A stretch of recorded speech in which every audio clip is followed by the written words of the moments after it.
Hey guys, it's Miss Rose. I just wanted to check in real quick and give you an overview of what to expect this week and kind of an overview of my thinking about how long things should be taking you. If you experience any kind of concerns, please reach out and let me know so that I can address them. So here is the Unit 4 Part D pathway. Based on a lot of feedback I've been getting, I created it as a folder rather than the pathway structure that seems to be constricting some of you in frustrating ways. So I wanted to try again with the folder. I've done it in the past. And the reason I've been a little resistant to moving back to folders is just because a lot of students, things fell through the cracks and they didn't get everything done. So I want to also do this video to kind of walk you through how to understand how to use everything I've created to stop things from falling through the cracks so you're very aware. So the welcome page is the first place to go to, and it really just gives you the rundown of what I expect throughout the week. Now, this week's going to be focused on finishing up the satire unit and finishing up our thinking about the crucible as far as act by act. And next week, you'll do a culminating project for the Crucible. Um, but for now, we're just going to focus on finishing up with Act 4. Now, today, Monday, last week just seemed to be overwhelming for you. And I know that the everything just kind of ramped up. It was the perfect storm. We were finishing up satire, and satire's not that easy. And then we're also having to finish up the Crucible. And I think those two layers made you feel like you were juggling like multiple projects at the same time. And so please know that I am trying to find that balance. Whenever we study a longer text, I think I'm still trying to figure out what does that look like in a virtual setting. But I have really reflected upon a lot of the feedback I've gotten. So hopefully, the approach I'm trying this week reveals to you that I'm hearing you and is helpful. But again, if you hit walls where you're just completely overwhelmed and you're spending hours upon hours upon hours on this work, reach out to me because I'd love to help troubleshoot because I definitely am not trying to make you spend 8.5 hours every day on AP Lang or anything like that. That's not my intent. Um, and so I want you to reach out if that's happening because I can help facilitate some time management things with you or just hear your perspective. So as I'm designing, I have that in mind. So anyway, today I was thinking for some of you could just be an off day. Some of you are just like these like virtual student animals. You get in there, you get it done, and you've got like 7 AP classes and you have your way. And so I just wanted to give you like a day off. Some of you are just on point with everything and you handle it no matter what.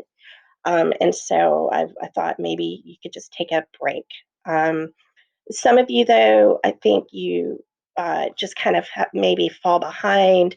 Your way of balancing everything can be, sometimes you might wait until Thursday maybe to get things done, and then you realize, oh wait, I've not given myself enough time to get all this done.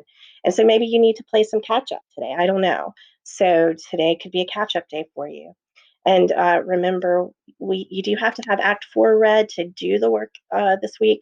So make sure you have that read. But hopefully today you can just kind of take a break from AP Lang since last week just was kind of heavy for you so that you can breathe and then come back to it later. Now, by Tuesday, I hope that you kind of spend a little time each day on the course. I think that's the way I design it, um, trying to help you kind of do little bits at a time rather than all at once. But just because learning to read and write in this way, it's tough.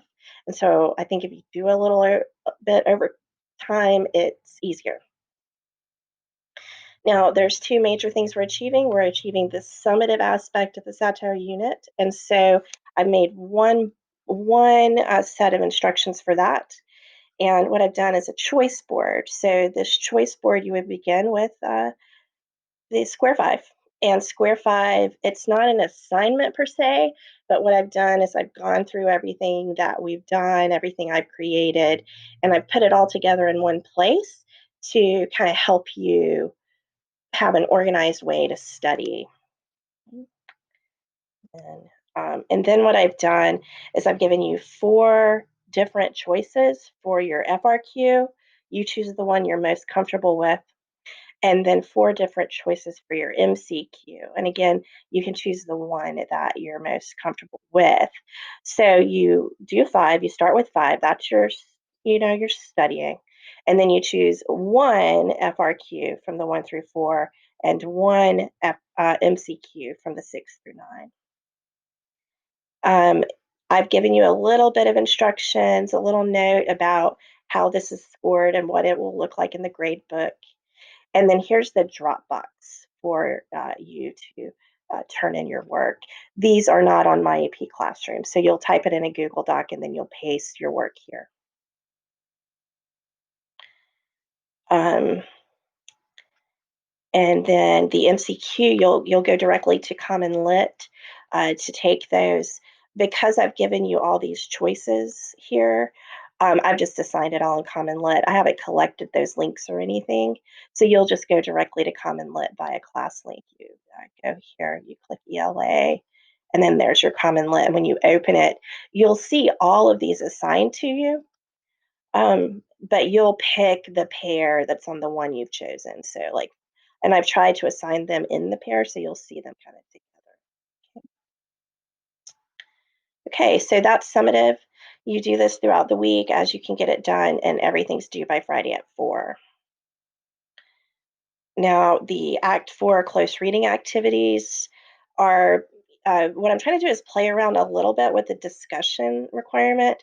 I do think the discussion requirement, sometimes for me, when I'm making the plans, I'm like, oh, is this too much? Like, I always worry that in the virtual setting, is the discussion board working? Is it doing what it's supposed to do? Because the whole idea of any discussion board, it's similar to a Socratic circle in the face-to-face setting.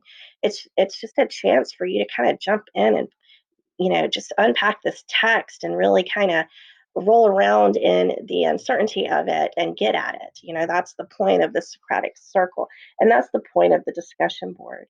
Some of you may like the traditional discussion board, and that's fine. I've set it up, but I've changed the way you enter it. So if you want to do the traditional discussion, that's fine. You're still going to use your Socratic Circle question structure. Use the 2 styles that you didn't use last week. But now for forming the groups, what you're going to do is you'll start with thread 1, okay? And are there any students in there yet? If there aren't, then you're going to post your questions there. And then you'll also respond to my overarching question. And I have been beginning each with overarching questions because when you guys did your discussion reflections last semester, that was one of the number one things you wanted is a little bit more structure. And also you wanted people to come in and actually have to interact. So the reason that I'm changing the group thing is, one, I'm offering Socratic Circle discussion face to face, and I'll talk about that in a second. But two, I think this way, if you enter a thread and then once 4 people are in the thread interacting, you move to the next thread. And then that way, what happens is the people that discuss over time, discuss early and often, they'll be in a group together. So they won't have that frustration that's being described. First, because some people they enter discussions and no one interacts with them until the end of the week. And it's very frustrating. And so it really doesn't achieve what it's supposed to achieve. So again, you enter a thread. If there are 4 students in that thread, you find the thread that doesn't have 4 students in, and then you post and you interact. And so that's how it'll work. Okay, so once there's 4 in a thread, you move to the next so that we can have smaller group discussions that are easier to achieve kind of an understanding together, but also so that we can have that interaction that really a discussion is meant to support. But I also thought, um, too, that if that traditional discussion board process just feels burdensome to you, maybe you just prefer the regular Socratic discussion process. That's fine. You would come prepared to the live Socratic circle with your 2 questions, and you would post them to this Dropbox. And we will meet Wednesday at 10:30 or Thursday at 2:30 and talk. And then, depending upon how many of us come together, we can also have breakout sessions and things like that. And I can go into each of the breakout sessions, but we can begin together with the overarching question, and then maybe just talk. And I think, too, just build some community, and have a little fun with this because the discussion board process is one of the things I'm just trying to get right. And so I thought maybe if we try the live, it will be better. For your close reading assignment, here's the Dropbox. And I do these close readings because it's just essential to your growth as readers. It's essential to your success on the MCQ. It's essential to your success on the rhetorical analysis. So there's very specific reasoning for it. What I did this time, though, is I gave you some choices to maybe make it a little bit more accessible for you. I know the complexity chart for some of you challenged you a bit, which is fine. It's good to be challenged. It means you're learning and you're growing. And it's certainly good to be challenged in the face of text so that you recognize how complex it is. But maybe you didn't like that chart. Maybe you liked the seismograph activity we did for Act One. Here is a new close reading that's I called a one pager, different from the one we did for the Glass Castle. The Glass Castle one is my one pager design.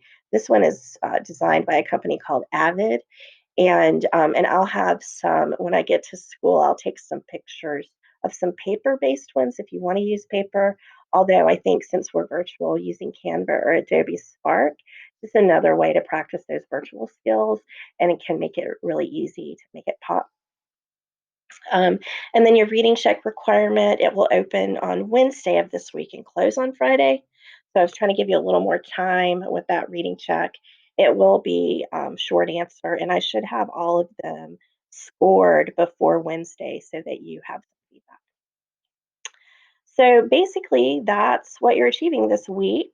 I tried to make it a little more free form, so that you can have the freedom that you need. I don't know that I can always make it free form when we're starting to build towards new skills, but definitely this week I wanted to try and hear and let you know that I'm hearing some of your feedback. So anyway, that's everything in a nutshell. If you have any questions, let me know. Okay. Thanks so much for all your hard work. You're a pleasure to teach.